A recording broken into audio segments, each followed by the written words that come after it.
Assalamualaikum warahmatullahi wabarakatuh. Pada video ini berisikan tentang hasil dari penelitian saya tentang perkembangan anak. Sebelumnya, saya ingin menjelaskan identitas saya sebagai peneliti. Identitas peneliti yaitu nama Imelda Anggraini, NIM D011914, Prodi PGSD semester 2, Fakultas Keguruan dan Ilmu Pendidikan. Program penelitian, kita harus menyusun dulu aspek perkembangannya, yaitu mengenai aspek bahasa, aspek fisik, dan yang ketiga adalah aspek emosional pada anak itu sendiri. Selanjutnya yaitu tujuan penelitian. Untuk mengetahui perkembangan anak, mulai dari perkembangan fisik anak, perkembangan bahasa anak, dan perkembangan emosional pada anak. Selanjutnya yaitu tentang metode. Metode yang digunakan yaitu metode observasi dan metode wawancara. Selanjutnya yaitu subjek penelitian.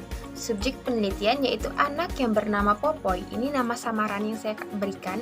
Dan anak ini berusia 4 tahun, anak yang cukup aktif dan pintar. Baiklah, selanjutnya yaitu tentang identitas anak. Mulai dari nama anak Popoy, nama samaran, dan usia anak 4 tahun, jenis kelamin laki-laki, tinggi badan 95,8 cm, berat badan 12,5 kg, anak kedua. Next, selanjutnya jadwal penelitian.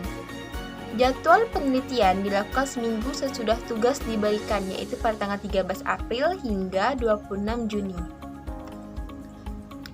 Nah, kemudian adalah hasil dari penelitian.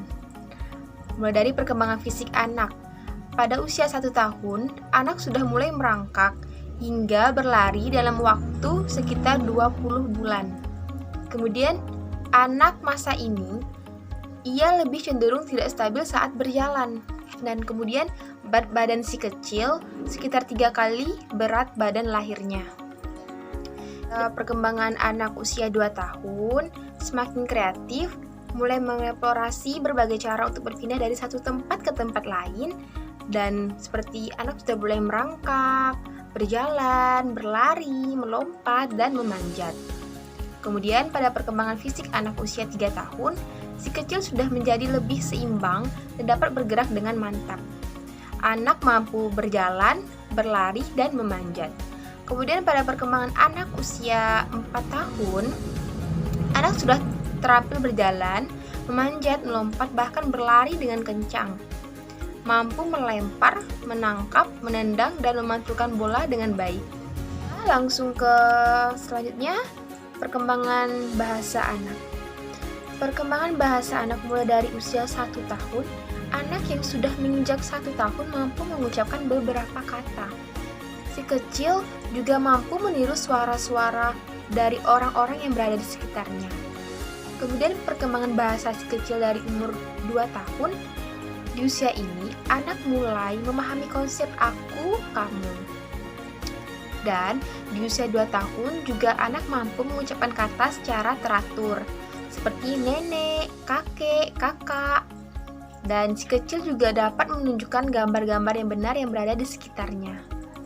Kemudian perkembangan bahasa anak pada usia 3 tahun, anak yang telah menginjak usia 3 tahun mampu berbicara dengan jelas dan kalimat sederhana. Kemudian anak juga hampir mengetahui semua yang ia ingin diidentifikasi. Anak juga bisa bertindak sesuai yang diarahkan. Nah, kemudian pada usia 4 tahun, perkembangan bahasanya, si kecil setelah mampu berbicara dengan jelas dengan kalimat yang lebih kompleks. Si kecil juga bisa mengidentifikasi warna, bentuk, dan huruf. Anak juga sudah bisa diperintah untuk hal-hal yang lebih baik. Yang terakhir yaitu mengenai hasil dari penelitian perkembangan emosi anak. Anak yang saya teliti ini mulai dari perkembangan emosinya umur 1 tahun, si kecil akan menangis saat ditinggal atau ditinggal ibunya atau ditinggal ayahnya. Seperti ibunya ingin ke warung, tapi anak tersebut ingin ikut menangis, seperti itu. Nah, kemudian si kecil lebih merasa gugup atau malu saat bertemu orang yang baru, yang menurutnya asing. Nah, si kecil juga memiliki kedekatan pada orang-orang tertentu, misalnya ibu, ayah, karena lebih dekat dengan si kecil. Nah, kemudian perkembangan emosi si kecil pada usia 2 tahun, si kecil sudah mulai meniru orang lain, sudah mulai menunjukkan ekspresi marah, cenderung takut kepada orang yang tidak dikenal, sering meniru tingkah laku orang lain. Nah, kemudian perkembangan emosi pada usia 3 tahun. Ketika ia menemukan sesuatu yang lucu, ia sangat histeris akan hal itu. Begitu juga ketika anak menemukan hal yang membuatnya marah. Teriakan dan tangisan menjadi pelampiasan emosi si kecil. Kemudian perkembangan emosi si kecil pada usia 4 tahun. Anak yang sudah mengenal dan mengendalikan emosinya sendiri, sisi egois anak juga bisa hadir ketika suasana hatinya kurang baik. Anak mulai berusaha melucu dalam berbagai macam kesempatan. Setelah kesimpulan dari hasil penelitian saya yaitu, tentunya dari tahun ke tahun anak mengalami tingkat perkembangan yang berbeda-beda, mulai dari perkembangan fisik anak, perkembangan bahasa anak, dan perkembangan emosional anak. Sekian yang dapat saya sampaikan, lebih dan kurangnya saya mohon maaf. Wassalamualaikum warahmatullahi wabarakatuh.